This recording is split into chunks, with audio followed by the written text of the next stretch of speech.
ایک عورت کا شوہر روزانہ کسی نہ کسی مہمان کو گھر لے کے آ جاتا، بیوی کو کہتا اس کے لیے کھانا تیار کرو۔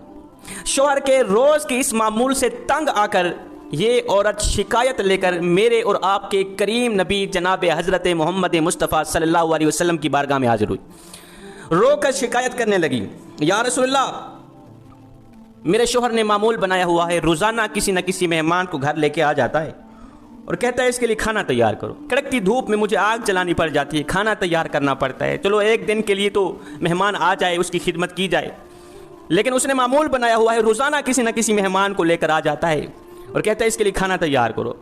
میں تو آگ جلا جلا کے خود جل گئی، آقا میں یہ تکلیف برداشت نہیں کر سکتی، میں یہ دکھ برداشت نہیں کر سکتی، یا رسول اللہ آپ کے دروازے پر آئی ہوں، آپ مجھے کوئی ایسا طریقہ بتائیں جس کو اپناتے ہوئے میں آپ کے فرمان پر عمل کروں، آپ کے طریقے پر عمل کروں، میرے شوہر کے اندر جو یہ عادت ہے روزانہ کسی نہ کسی مہمان کو لے کر آ جاتا ہے، یہ عادت ختم ہو جائے۔ میرے کریم نبی خاموش ہو کے اس عورت کی بات سنتے رہے، میرے نبی نے کوئی جواب نہ دیا۔ عورت کہتی رہی، سناتی رہی، میرے نبی خاموش رہے، میرے نبی نے کچھ بھی نہیں کہا۔ کریم نبی کے لبوں پر خاموشی دیکھ کر یہ عورت خود خاموش ہو کے واپسی چلی گئی۔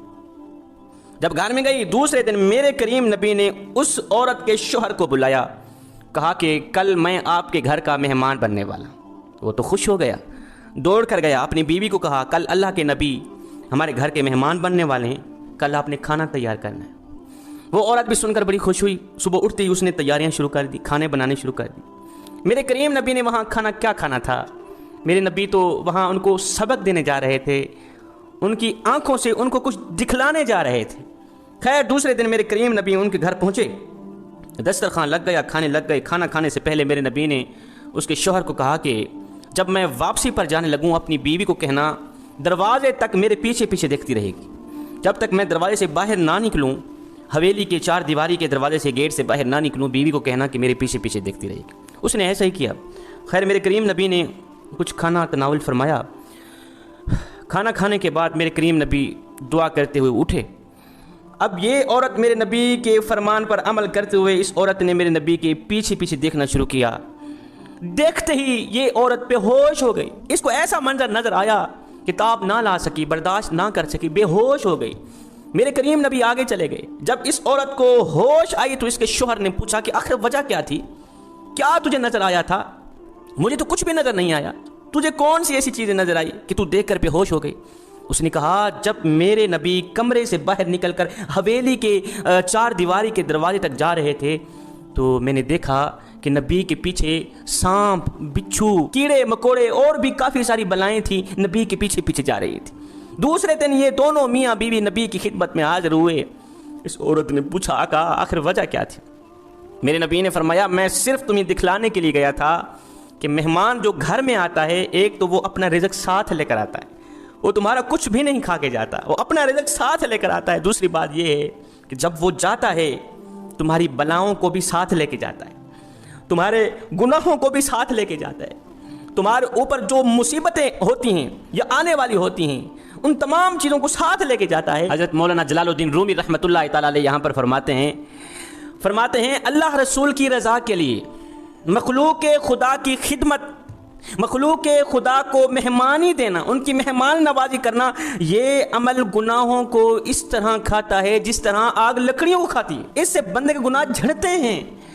اگر تم چاہتے ہو کہ تمہارے گناہ جھڑ جائیں، ایک گناہ بھی باقی نہ رہے، تو مہمانوں کی خدمت کیا کرو، مہمانوں کی مہمان نوازی کیا کرو، کترایا نہ کرو، اللہ رسول کی رضا کے لیے مخلوق خدا کو مہمانی دیا کرو۔ حضرت سیدنا ابراہیم علیہ السلام جد الانبیاء تھے، آپ کی یہ عادت کریمانہ تھی، اس وقت تک آپ کھانا نہیں کھاتے تھے جب تک کوئی گھر میں مہمان نہیں آتا تھا، جب تک مہمان کو کھانا نہیں کھلاتے خود نہیں کھاتے تھے۔ ایک دن گزرا مہمان نہ آیا، دوسرا دن گزرا مہمان نہ آیا، آپ نے کچھ بھی نہیں کھایا، اس لیے کہ آپ کی عادت تھی جب تک مہمان نہ آتا، مہمان ساتھ میں دسترخوان پہ بیٹھ کے نہ کھاتا، آپ خود نہیں کھایا کرتے تھے۔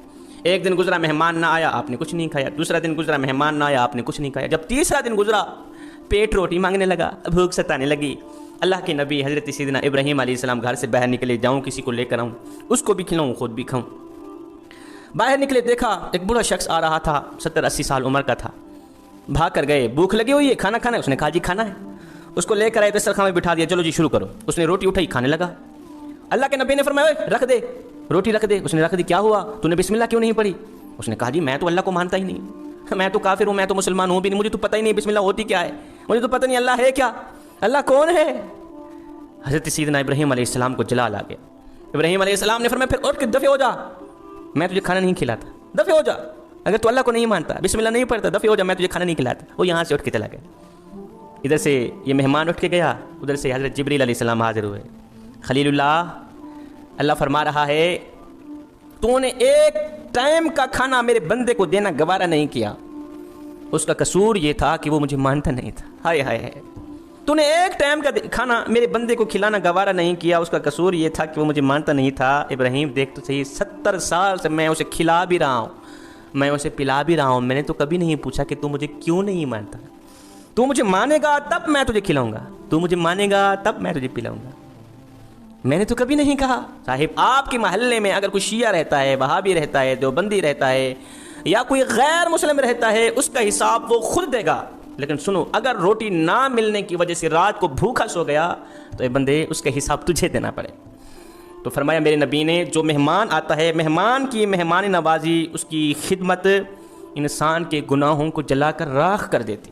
اگر تم چاہتے ہو کہ آنے والی بلائیں جل کر راکھ ہو جائیں، آنے والی آفات و بلیات سے تم محفوظ رہو، تو مہمانوں کی مہمان نوازی اللہ رسول کی رضا کے لیے کھلے دل سے کیا کرو۔